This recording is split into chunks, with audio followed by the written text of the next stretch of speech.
Hey guys, I'm going to talk a few minutes about the homework and discussion forums in Module 1, and then I will post the answers for you and also post the discussion thread and voiceover PowerPoint for those two discussion forums. So let's see, the students I picked to kind of use as examples of homework were Kevin Bell, Stacy Wanaman, and Christian Rolfing. So each week I'll pick a few different students to use to go over the homework answers. So, and again, I'm not going to go over all of them. Like I said, I'll post the answers to those for you. One of the questions was, what is Bitcoin? And Kevin stated very clearly, as most of you did, it's an online payment system that was developed in about 2008 and allows users to transact directly without needing any intermediaries. And that's the main point here, no intermediary is needed.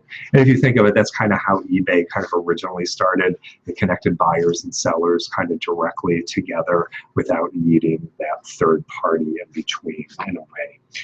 Let's see, question number 4 of module 1. Let's see what Stacy said on that. It was in Perry's blog post, what % of online purchases are made via mobile, and are you surprised? So Stacy states that the blog post states that 1/3 of all online purchases are made via mobile, and Stacy was surprised it wasn't higher. And you know, I kind of am as well. About 2/3 of the population have smartphones, so that means about half of those guys with smartphones are making purchase activities. So if you look at it that way, it's actually kind of high. But again, I think as Stacy says, and I think we all agree, some of it still, people are a little reluctant with security issues. Let's take a look at number 6 of that module 1, and let's see what Christian said. After watching the Nielsen panel discussion video on Consumer 360, tell me the single most item that resonated with you. And again, I kind of agree with Christian. Kelly Downey had mentioned that everyone ready for kind of what's next, and elaborated on being nimble as an organization and ready to make those changes quickly because the disruptions are happening very fast. And I kind of agree as well. And I think that's what organizations need to be prepared to do, is to not be bogged down in bureaucracy and red tape, but have themselves organized in a way that they are quick to get to market whatever the consumer is demanding at that particular moment, or technology is presenting us with. Okay, let's go to module 2, and we're back with Kevin's homework. And let's see how he answered the first question, which was push versus pull marketing. So we talked about a chat pop-up customer service session. Is that push or pull? Well, I think Kevin had said that all of these were pull. I'm going to disagree a little bit, but we can certainly debate. I look at kind of a pop-up a little bit more of a pull. It's just kind of popping up a window, not necessarily asking anything, to try to pull you into the conversation because it notices that you're not completing a task on the page that you're at. And that one we could maybe debate a little bit, that it is kind of a little bit pushy in that regard. When we look at a Twitter hashtag, that is definitely a pull tactic. So again, kind of pulling the consumer into the conversation. Now, a sponsored story, and I take it back, I'm sorry, Kevin. So you said they were all examples of pull, and you're right. I do agree with the pop-up, the Twitter hashtag, the Facebook news sponsored story. That's really going to be more of a push. So it's kind of pushing it into your stream. Although, in a way, social media, even though it does push, it's trying to quickly pull you back into the conversation. So I think it depends on what it is they're pushing in front of you. And is it a quiz? Is it some other tidbit of information that really isn't brand related? So is it you know, generic content versus brand specific? So I think there's a lot of fuzziness in there on that particular aspect. And that's why, you know, typically and you guys are not going to have any tests, but typically I don't put those questions on tests because it gets a little difficult to try to grade. Let's see, Stacy on number 7, where we were talking about Heidi talking about the importance of having a good mobile presence. I said, you know, I think we all understand that, and we must note that apps for the smartphones are not a mere duplication of a website. So I was specifically having you look at the American Airlines PC website versus the app version.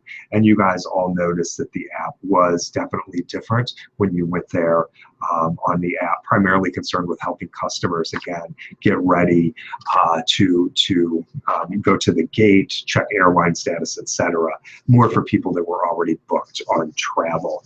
Again, so it's understanding the consumer and what they're doing on one device versus the other. Now, that's not to say that some people won't book flights there, but typically what you're going to find is that's not how it's being used, and they would have definitely surveyed and studied all that. Let's see, Christian, we talked about the Google search for the eBay app for the iPhone and what the video shows you. And then I said, would it surprise you if I told you when they built that app, they basically started from scratch and did not even consider the main website?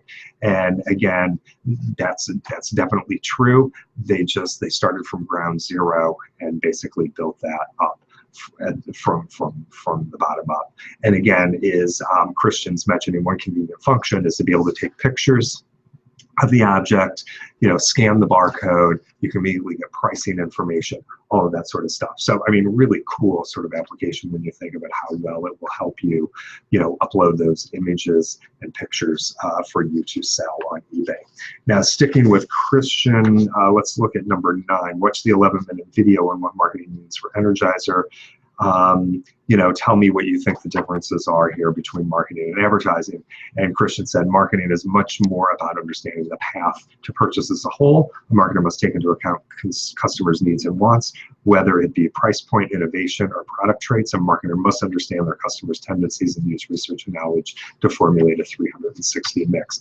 Advertising is more about presentation or direct sell to the consumer. It's often less personal and more broadly focused. So I think that was very well said. So guys, excellent job on the homework, and hopefully you guys all did fine. I will post those answers. Now let's just talk about a couple of the discussion forums. You guys had to do 2 of them, the digitization of currency, and Casey Kleekamp had moderated that discussion forum. And again, I will post her discussion thread on that you guys can watch. But some of the highlights that she had mentioned regarding the conversation in the discussion forum is basically for those of you guys who did pay digitally, you really loved the experience. You thought it felt cool. And I can remember that as well several years ago when I was still in New York City and Starbucks had its first payment app. It was just really cool to be able to whip out your iPhone and have the checker there or the barista scan that and pay. And I can remember initially doing that, everybody would be standing around me, would be like, oh my goodness, what are you doing? So it was a very cool sort of feeling.